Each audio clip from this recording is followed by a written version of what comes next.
Live from Juba, on air and online. This is iRadio News. Hello, good morning. This is iRadio News. First, here are the headlines. President Salva Kiir has revoked the appointment of Martin Mabior Mauyen as the Undersecretary of the Ministry of Information, Communication, Telecommunication and Postal Services, and also made changes in the National Security Service. Economist Abraham Maliet says lack of trust in poor financial services are the core reasons many South Sudanese prefer keeping their money out of banks. And the chairman of the Pojulu community, Dr. Martin Elia Lumuru, has urged South Sudanese youth to embrace culture as a pathway to peace, unity, and cross-community solidarity. These stories and more coming to in this news bulletin with me, Lasuba Memo, and now the news in detail. President Salva Kiir has revoked the appointment of Martin Mabior Mauyen as the Undersecretary of Ministry of Information, Communication, Telecommunication and Postal Services and made changes in the National Security Service. He appointed Mauyen Bolbeck as the new Undersecretary of the Ministry of Information, Communication, Technology and Postal Services. In separate decree, the President promoted two officers in the National Security Service, Brigadier General Napoleon Adok to Major General and Major General Gier Ngok Ring Tik to Lieutenant General. In the same decree, President Kiir appointed Lieutenant General Gier Ngok Ring Tik as the Deputy Director General of the National Security Service General Intelligence Service. Economist Abraham Maliet says lack of trust in poor financial services are the core reasons many South Sudanese prefer keeping their money out of banks. He's reacting to the mandatory bulk cash directive issued by the Financial Intelligence Unit last week. Speaking to iRadio, Dr. Maliet warned that imposing directives without public engagement will not solve the problem. Maliet explained that while banks are built on public deposits, the system in South Sudan has failed to provide basic banking benefits such as profit-making opportunities and liquidity guarantees. He says many business people complain they are unable to withdraw their money when needed due to cash shortages. He also criticized what he described as an overreach by financial intelligence bodies in issuing directives without adequate public education or consultation. Maliet emphasized the need for banks to introduce attractive financial products, offer lower interest rates, and educate citizens on the benefits and security of banking. He said initiatives like digital payments introduced by the Bank of South Sudan are a step in the right direction, but must be expanded with public consultation and better communication strategies. The chairman of the Pojulu community, Dr. Martin Elia Lumoro, has urged South Sudanese youth to embrace culture as a pathway to peace, unity, and cross-community solidarity. He praised the second edition of the Pojulu Cultural Festival, which was held over the weekend through Monday, describing it as a powerful symbol of unity, cultural pride, and national peace. As such, Dr. Martin Elia Lumoro called on young people to build bridges with other communities and revive the spirit of togetherness in South Sudan, saying culture is not meant to divide but to connect people. He stressed that the just concluded festival strengthened ties not only among the Pojulu but with neighboring tribes such as the Kakwa, Kuku, Bari, and Nyangwara. The Pojulu Cultural Festival, which started as a simple idea in 2024, has drawn people from diverse backgrounds, reconnected generations, and uplifted community identity. Dr. Elia also acknowledged the participation of South Sudanese in the diaspora in countries like Australia, the US, and the UK, who celebrated in solidarity with those back home. He noted that the festival has sent a strong message to the world that South Sudan is not only surviving but thriving through culture, peace, and community spirit.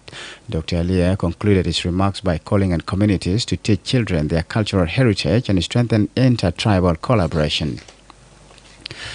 The High Court in Yambio sentenced a 52-year-old female police officer to 6 years in prison and ordered her to pay 21 cows as blood compensation after fatally stabbing a bar owner in 2023. The decision followed a thorough review of evidence and witness testimony, which indicated that the stabbing of a woman was a result of provocation rather than premeditation. The incident occurred at a local bar in Yambio owned by the accused, identified as Alice Peter. According to court records, the confrontation began when the victim repeatedly demanded 2,000 South Sudanese pounds from Peter. After Peter refused to hand over the money, she forcibly removed the woman from the premises.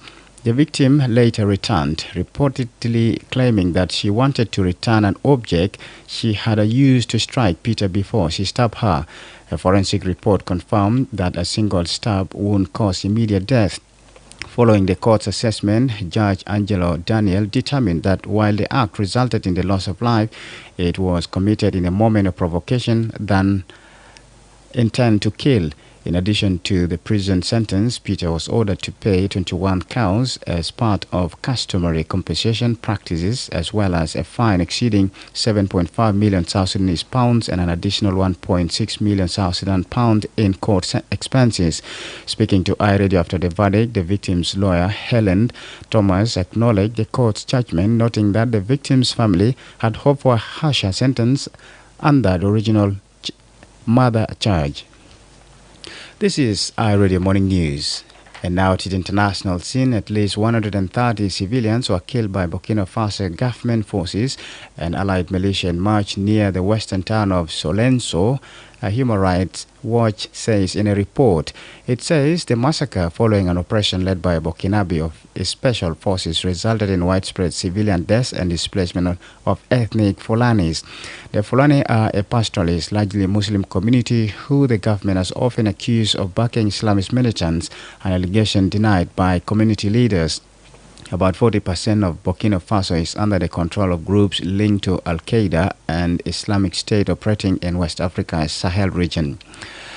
Share markets jammed on Monday after President Trump said weekend talks had resulted in a total reset in trade terms between the U.S. and China, a move which goes some way to defuse the high-stakes standoff between the two countries.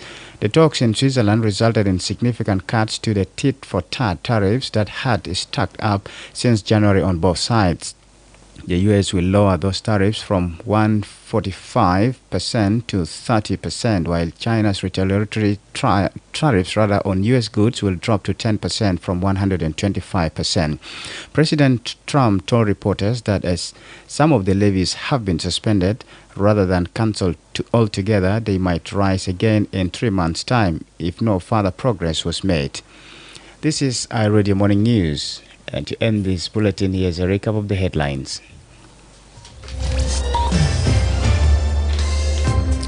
President Salva Kiir has revoked the appointment of Martin Mabior Mawen as the Undersecretary of Ministry of Information, Communication, Telecommunication and Postal Services and made changes in the National Security Service. Economist Abraham Maliet says lack of trust and poor financial services are the core reasons many South Sudanese prefer keeping their money out of banks. The chairman of the Pojulu community, Dr. Martin Elia Lumuro, has urged South Sudanese youth to embrace culture as a pathway to peace, unity and cross-community solidarity. That's the end of iRadio Morning News. If there is a story or an event you'd like iRadio to cover or report about, please send us a text message at +211 925 287 It's also a WhatsApp number. Follow us on X at iRadio Juba, like our Facebook page iRadio. Subscribe to our YouTube channel at iRadio South Sudan. You can also visit our website and listen to us online at www.iradio.org. Stay tuned for the news in Arabic at the top of the hour. I am Lasuba Memo. Thanks for listening.